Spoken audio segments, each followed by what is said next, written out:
Hi there, everyone. Welcome to the Love and Purity Podcast.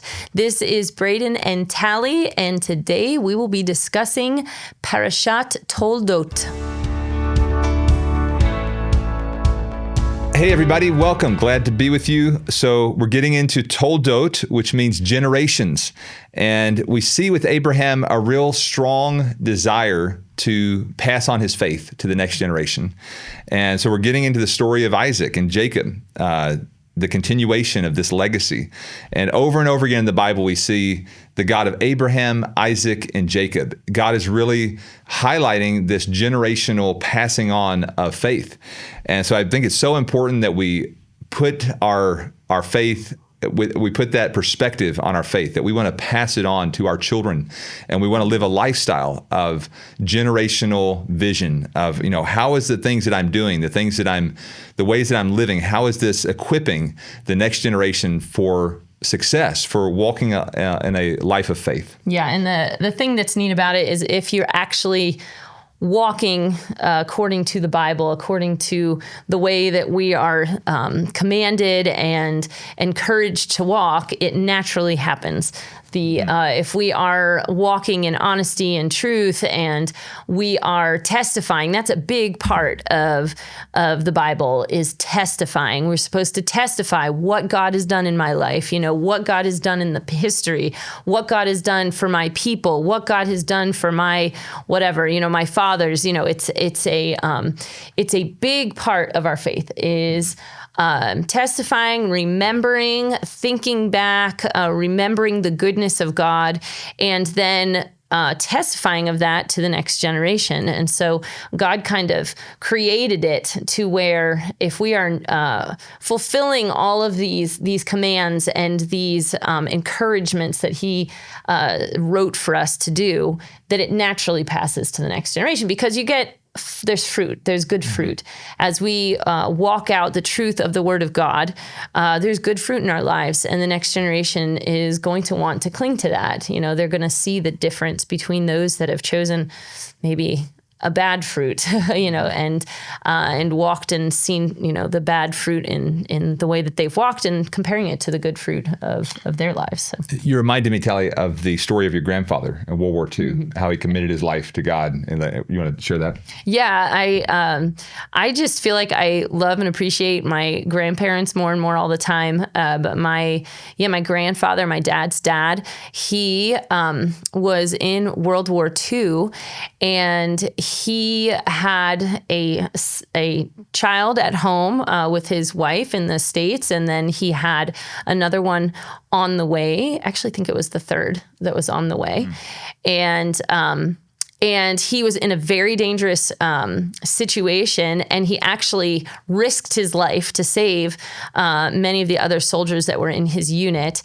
And as he was wounded, he prayed to God and said, God, if you save my life and bring me back home to my family, I'll go to church every week. And he was faithful. He was a faithful man. He stuck with it. He did. He was, and what a rich heritage, and loved the Jewish people, grew up in Philly. And I attribute so much of where I am now to the things that he was faithful with what God gave to him. So yes, yeah. So getting into the portion, Father Abraham, this actual phrase is used 15 times in the Old Testament and 17 times in the New Testament. A pretty big theme. Father Abraham, Isaiah 51:2. It says, "Look to Abraham your father." It's pointing out we need to look at the way he lived. He lived a life of faith. He's an example of faith to us. Look to Abraham, your father, and to Sarah, who bore you. We're supposed to be looking at them as a couple even. How did they operate? What was the lesson? What was the lesson that their life spoke? For I called him alone and blessed him and increased him. Then James 2:21, was not Abraham our father justified by works when he offered Isaac his son on the altar?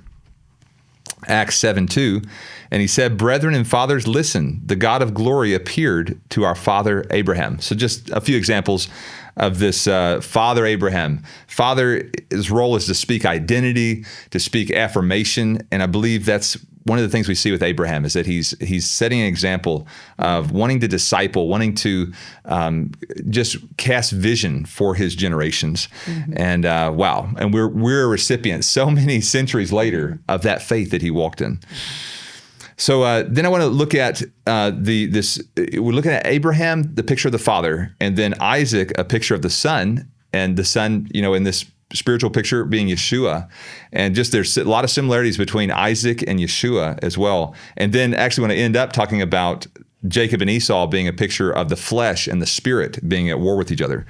But just some highlights here about Isaac being a picture of Yeshua, the son. He willingly laid his life down. It's thought that Isaac is, 25 years old. Josephus says the rabbinic tradition he was 37. But it appears that he's an older guy, but he's willingly laying his life down to be bound and to be laid on this altar. Such a clear picture of Yeshua. Psalm 118, bind the sacrifice with cords to the horns of the altar. Yeshua willingly gave his life. He wrestled with it, but at the end, he submitted to the will of the Father and willingly laid down his life in obedience. And I think that's a really strong picture we get with Isaac is his obedience. He's willing to make great sacrifices to see God's will be done. And then also a man of prayer. Genesis 25:21. Now Isaac pleaded with the Lord for his wife because she was barren, and the Lord granted his plea, and Rebekah, his wife, conceived. So here, Isaac and Yeshua have this similarity as well. They're both committed to prayer. I love how it says he pleaded. This is a strong desire, a cry. I'm thinking of Yeshua where it says in Hebrews, with vehement cries, Yeshua is crying out to God. And so then 24:63 in Genesis, and Isaac went out to meditate in the field in the evening. So here he is in this place of prayer, waiting for Rebekah to come. And we know of Yeshua, it says he ever lives to make intercession for us. And so there's this connection with Isaac and Yeshua being totally obedient and then also committed to prayer and seeking God for fruitfulness, for the kingdom to come.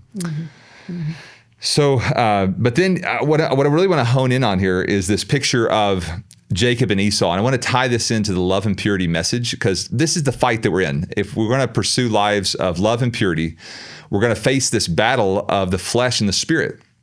And so Jacob and Esau are a really strong picture of this battle that takes place.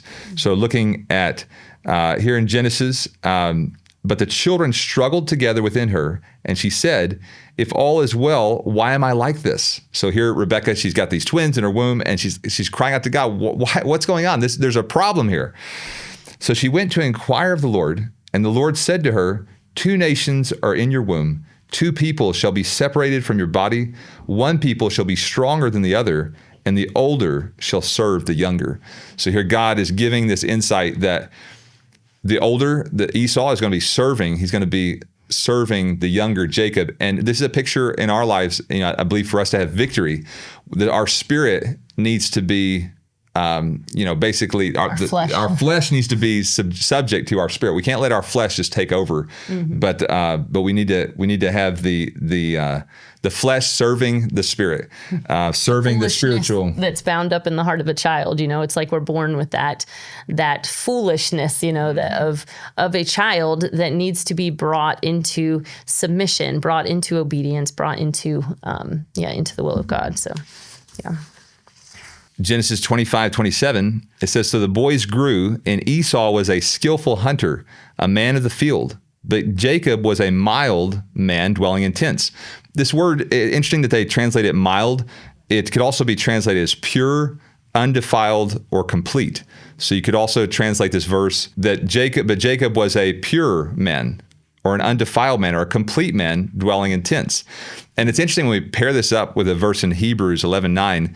It says, by faith, he dwelt in the land of promise as in a foreign country, dwelling in tents with Isaac and Jacob. This is speaking of Abraham here in Hebrews 11. It's giving us this insight that Abraham dwelt in tents with both Isaac and Jacob.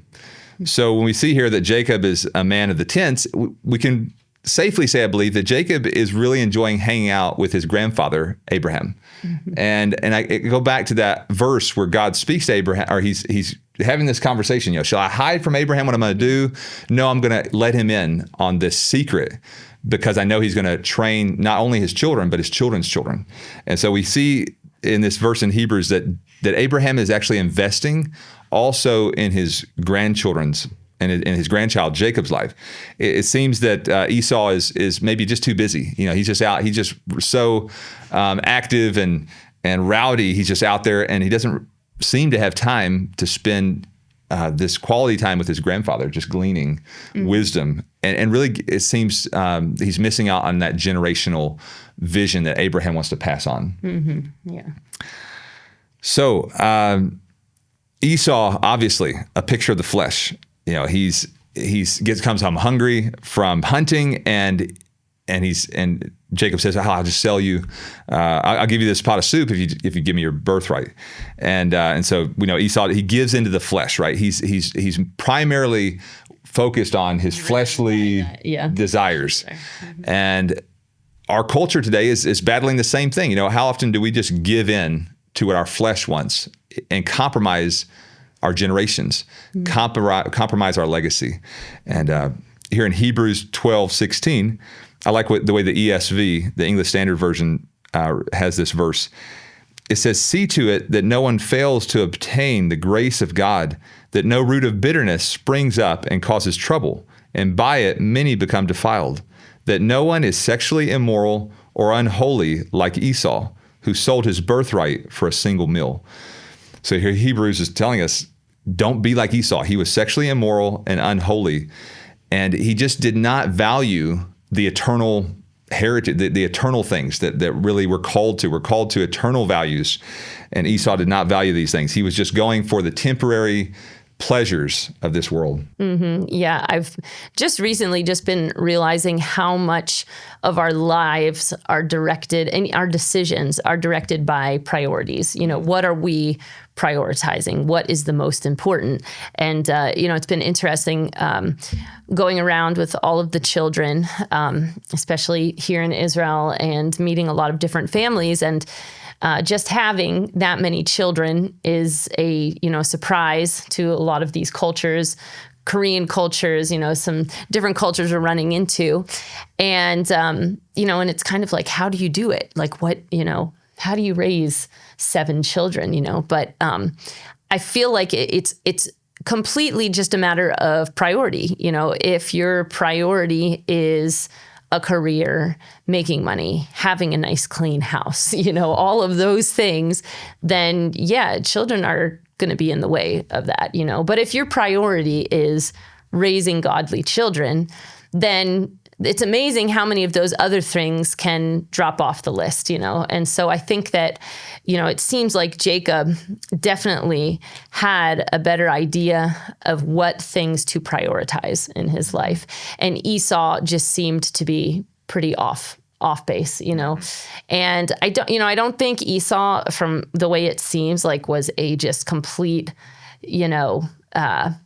it's like you think of the rebellious evil son, that just wants to tear down the family or something like that. And you don't see that evil intent as much of a spiritual laziness, just a disinterest, too busy, apathetic. And, and we find that in our lives spiritually, if we are okay in that spot of apathy, just doing whatever comes to us in the moment, that we end up in a pretty bad spot, and we our priorities get very off kilter. It takes a lot of purposefulness to dig in to what is important, what am I prioritizing, and then each day, each decision we make, we want to make decisions based on the things that are important, Right. Amen. Looking at a few more verses here as we wrap up. Genesis 26:34 says, "When Esau was 40 years old, he took as wives Judith, the daughter of Beri the Hittite, and Basmat, the daughter of Elon the Hittite. And they were a grief of mind to Isaac and Rebekah." So here it seems that, we get this picture that Esau really wants to please his dad from the story. There seems to be a pretty strong relationship there. But there's a lack of communication, and I think a really lack of intentionality on Esau's part to even find out what is my mom, Right. where are my mom and dad at on this? And we see this in this next verse in Genesis 28:8. This is further down the line in the story. It says, also Esau saw that the daughters of Canaan did not please his father Isaac. It's like, this is way further down the story. And also he's like, because he sees that Jacob was sent away to go find a wife from more the family line. Mm-hmm. And he's like, dad doesn't like these daughters that I've married. It says, so Esau went to Ishmael and took Mahalat, the daughter of Ishmael. And so like Tally's saying, just a real unawareness of what even his dad wants, or what is the right thing to do. Mm-hmm. I've sensed a real lack of communication even, just like even talking between them. There's just like, kind of like, he just observes, dad didn't want Jacob to marry someone around here, and that's what I did. So, I better go find a different wife. Yeah. So. I can relate to some of this. My dad, is amazing, but it takes a little bit to like get stuff out of him.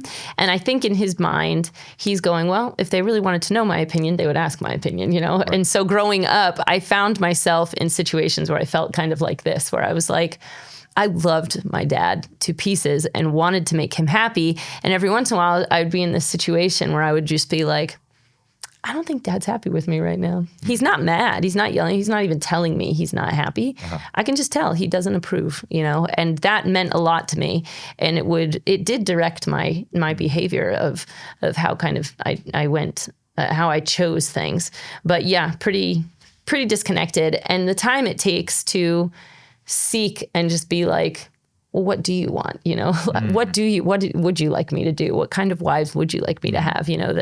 That's important, because it shows that you really want to know, when you go and actually pursue. So. Yes. So finishing out here, Psalm 24:6, this is Jacob, the generation of those who seek him, who seek your face, Selah. So here in the Psalms, we have this picture of Jacob being someone that's seeking the face of God. And we know that he even wrestles, right, with the angel of the Lord. And he gets a new name. But there's this hunger. There's a real spiritual hunger contrasted with Esau that's a real spiritual apathy. And so for us, let us be this generation of Jacob that seek him, who seek the face of God. And this is what love and purity springs out of, I believe.